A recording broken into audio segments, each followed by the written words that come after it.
L'intérêt pour moi de venir en Inde, c'était pouvoir vraiment découvrir une autre culture et oui aussi donc pouvoir développer une autre approche par rapport au design produit. Je pense que l'Inde c'est vraiment une expérience à vivre. C'est un nouveau décor, de nouveaux enjeux et surtout de nouveaux utilisateurs qui n'ont pas du tout la même façon de penser et de réagir.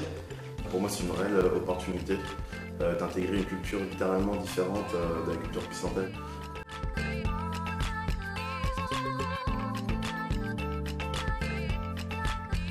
Donc j'ai envie de dire déjà ce qu'on apprend à l'école est surtout axé sur le design thinking. C'est-à-dire qu'on ne va pas directement faire quelque chose qui est beau, qui peut se vendre par son esthétique.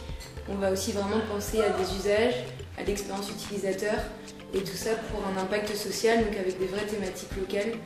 Et il faut savoir qu'il y a matière à, puisqu'ici tout est problématique et thématique pour un designer.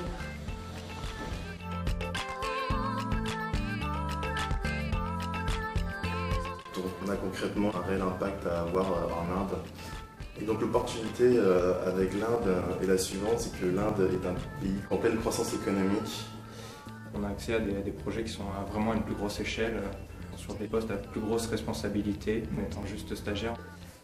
Pour ma part, j'ai travaillé dans une agence de retail design.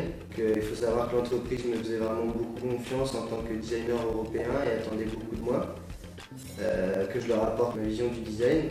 Donc c'était vraiment un échange comme ça entre Indiens et moi-même. Donc c'est une réelle opportunité dans notre CV. Ça permettra de montrer à nos futurs employeurs qu'on a pu s'adapter à une culture différente.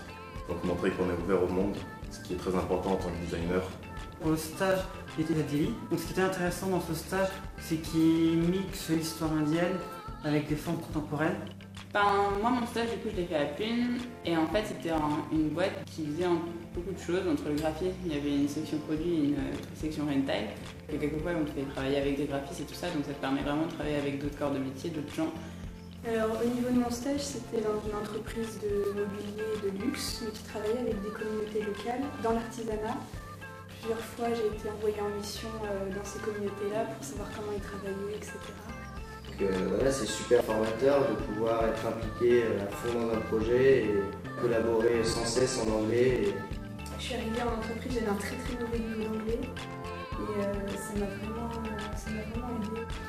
C'est l'avantage de vivre dans un vrai pays anglophone, c'est que voilà, on parle anglais au quotidien, sans parler des cours qui sont tout en anglais. Donc on s'est forcément amélioré.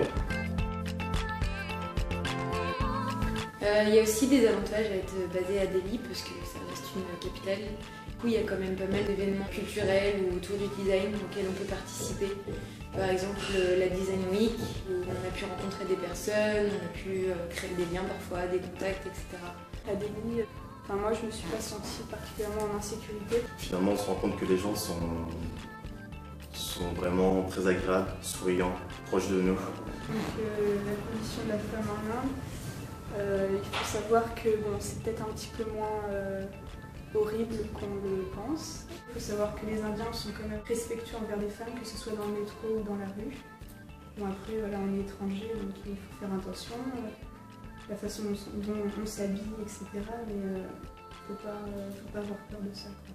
Les gens sont assez abordables ici parce qu'ils sont curieux de savoir pourquoi on étudie en Inde et qu'est-ce qu'on vient de faire et qu'est-ce qu'on pourrait apporter.